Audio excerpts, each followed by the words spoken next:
오늘은 마녀공장이라는 종목을 통해서 매매 분석과 종목 접근에 대한 인사이트를 살펴보겠습니다. 바로 차트를 볼게요. 여기 갭 상승 음봉이 만들어진 지난 1월 6일인데요. 이날 제가 종목을 캐치한 날입니다. 주가 상승 배경의 재료는 사모펀드의 마녀공장 기업 인수가 협의되면서 주가가 엄청 올랐는데, 뉴스에 따르면 실제로 인수가 진행되는 과정은 블록딜로 이루어지는 거라서 주변 환경에는 큰 영향이 미치지는 않겠지만 단기적으로는 어느 정도 변동성을 기대할 수 있을 것 같고요. 차트 아래에 있는 보조지표 MACD를 잠깐 보겠습니다.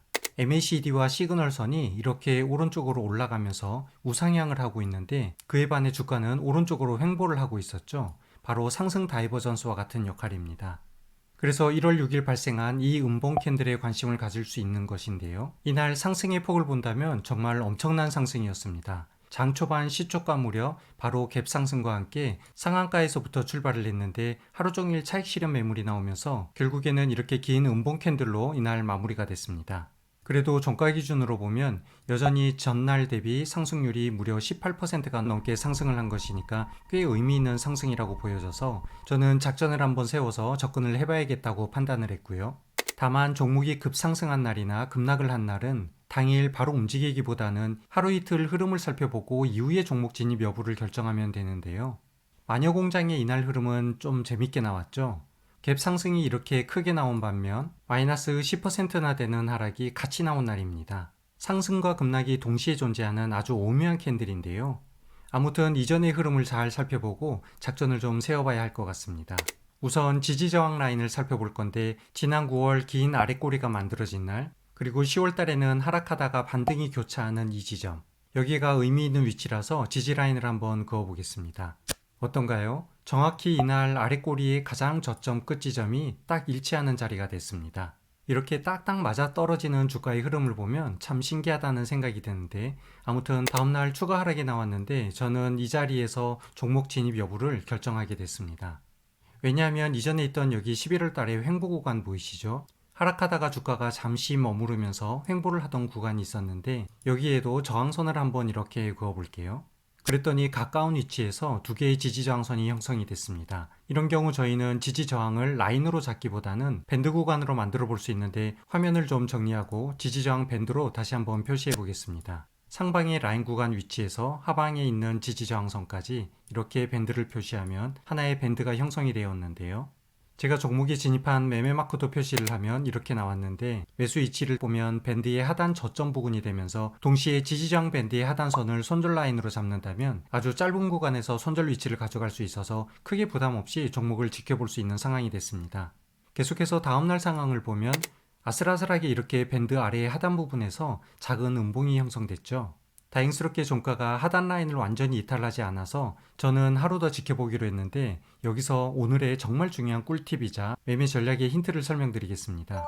먼저 지난 11월의 차트를 다시 한번 볼게요. 여기에 보면 4개의 음봉 캔들이 연속적으로 발생하면서 하락이 이루어졌고, 제가 중간에 잠깐 진입했다가 약손절로 마감한 매매 마크도 보이는데, 하락하는 흐름을 보면 음봉의 캔들 크기가 변화 없이 마지막까지 같은 크기의 음봉 사이즈로 이렇게 계속 주가가 떨어지고 있습니다.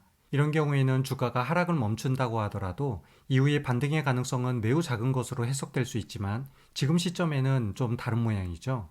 2만원대에서 형성된 첫 번째 캔들, 그리고 두 번째와 세 번째 캔들을 보면 캔들의 음봉 사이즈가 점점 작아지는 것을 알 수가 있습니다. 그래서 하락하는 주가의 음봉 캔들 사이즈가 점점 작아지는 경우 하락이 멈추고 나면 이후에 반등이 나올 가능성이 큰 것으로 판단을 해볼 수 있는데요.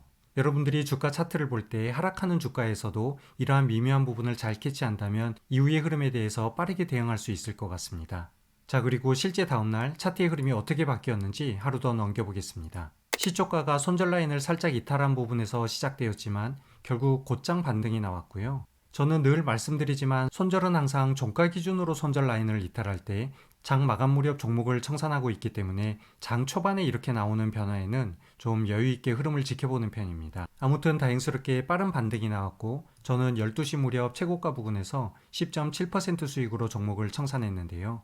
종목을 탈출한 위치를 자세히 보면 파란색으로 되어 있는 이 121선 라인을 저항선으로 보고 마무리를 한 것입니다. 정리하자면 제가 종목을 캐치한 날 매매 전략을 세우고 이후 흐름을 관찰하고 나서 다음날 종목에 진입, 하루 더 관찰하고 나서 3거래일째 되는 날, 관찰 시점으로는 4일째 되는 날인데 이렇게 3, 4일 기간을 두고 단기 매매를 진행했습니다. 그래서 이러한 취지에서 제가 여러분들께 말씀드리고 싶은 부분은 종목을 발굴하면 그때 당장 매입하는 것이 아니라 미리 매수 지점과 손절 지점 그리고 목표 수익 구간을 정해놓고 매매를 하면 아무래도 급등락하는 주가에 흔들림 없이 잘 대응할 수 있는 힘이 커진다라는 부분 마지막으로 언급드리면서 오늘 영상 마무리하겠습니다.